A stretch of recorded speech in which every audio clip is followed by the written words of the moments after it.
Halo teman-teman semuanya, kami dari mahasiswa Hukum Ekonomi Syariah UIN Raden Surakarta. Di sini kami akan sharing santai mengenai bantuan hukum. Nah, sebelumnya biar kita saling kenali, yuk kita kenalan dulu. Saya Iza dan juga rekan Saya Isa. dan juga tiga narasumber kece kita. Saya Ahmad Hussein. Teman-teman, saya Wahyu Afnan. Saya Wisma Adila. Kira-kira teman-teman kepo nggak sih mengenai bantuan hukum itu apa? Sebelumnya, Kak, tahu nggak sih bantuan hukum itu kira-kira apa sih? Kalau saya sih kurang tahu ya Mbak ya.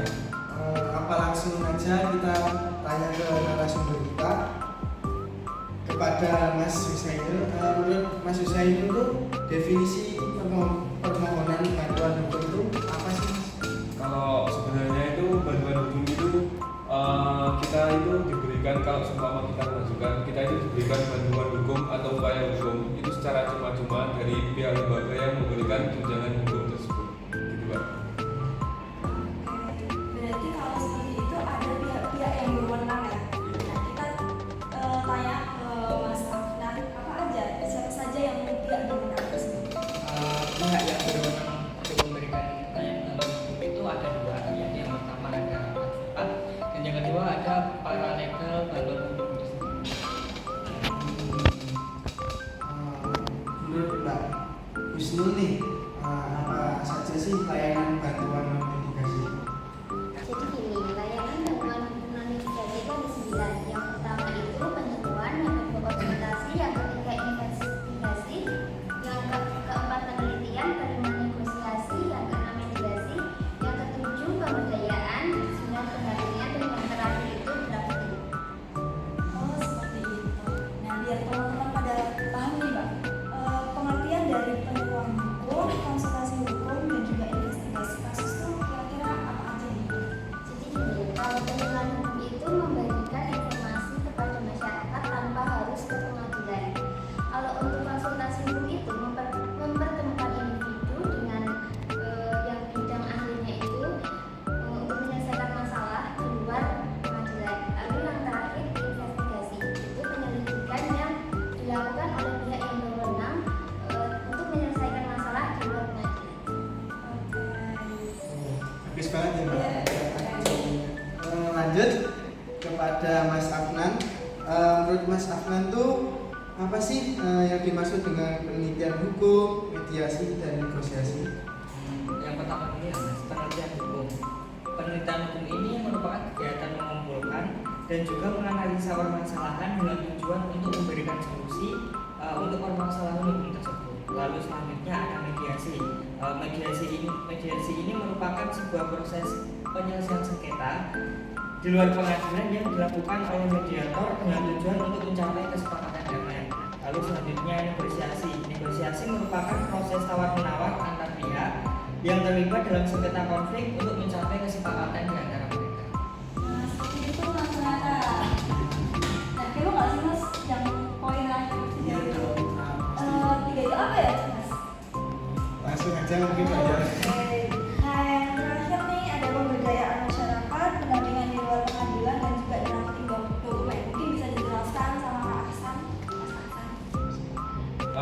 Sebenarnya itu kalau pemberdayaan masyarakat itu kita itu bisa merubah pola mindsetnya ya. Jadi apa-apa itu nggak harus di pengadilan atau melalui jalur litigasi.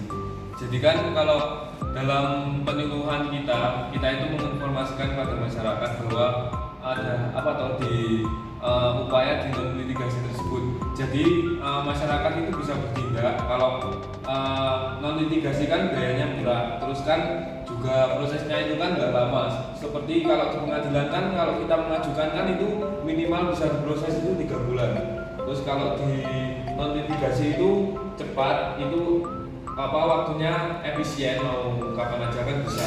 Terus kan memahamkan juga pada masyarakat itu penyelesaian sengketa pas ada konflik itu gimana juga gitu. Terus kalau soal pendampingan luar pengadilan kan sebenarnya kalau di luar pengadilan itu kita itu juga menyuluhkan apa yang tentang jalur-jalur di non litigasi tersebut seperti mediasi, terus negosiasi, terus investigasi tersebut Kak. Jadi masyarakat itu biar tahu. Terus yang terakhir drafting dokumen. Nah itu kan sebenarnya kalau di pengadilan itu setelah kalau dalam hukum acara perdata kan itu kan setelah gugatan sudah selesai itu kan muncul sebuah surat. Ya, itu kan berarti di non litigasi pun juga ada. Itu supaya profesional gitu juga loh Kak. Gitu. Jadi kurang lebih sama, tapi ya emang sih kalau kelebihannya lebih banyak litigasi, tapi ya non litigasi juga bisa lah buat teman-teman yang mau menyelesaikan sengketa di non litigasi begitu Kak. Nah, tadi kan udah dijelasin ya dari ketiga narasumber kita bahwa ada 9 layanan penyuluhan dalam hukum litigasi. Nah, kira-kira biar teman-teman tuh pada paham nih dari contohnya bantuan hukum non litigasi itu contohnya kayak apa? Kalau melihat contoh ya Kak, biar paham dulu. Sebenarnya kan kalau dalam pengadilan kan dari bentuk kita putusan hasilnya kan itu gugatan hasilnya putusan, permohonan hasilnya penetapan. Nah itu kan di dalam pengadilan sendiri kan masuk di arsip dan itu kan juga di up di direktori Mahkamah Agung itu kan Kak. Nah kenapa toh kalau orang-orang atau beberapa perusahaan menempuh jalur non litigasi kan di sini kan kita privacy. Jadi kan yang mengetahui kan hanya beberapa pihak yang terkait juga. Jadi kan kalau kita di pengadilan itu pasti di paling yang disensor itu cuman dia gitu. Kalau menurutku sih gitu, tapi walaupun itu hanya sebatas seperti kalau kita mediasi, jadi kan kita mendamaikan kedua pihak. Jadi walaupun itu hanya sebatas tanda tangan materai, tapi kalau itu emang udah sepakat banget, ya bisa aja. Tapi kan di situ kan ada yang tidak memenuhi habis perjanjian gitu loh Kak. Nah itu resiko dari non litigasi yang tidak berkekuatan hukum tetapi itu. Jadi kan bisa aja toh, walaupun sudah sepakat tanda tangan, kan nggak ada hukumnya. Kalau di pengadilan kan ada hukumnya, tapi itu kan itu loh yang mungkin Kak tahu kenapa kok alasannya nggak di pengadilan.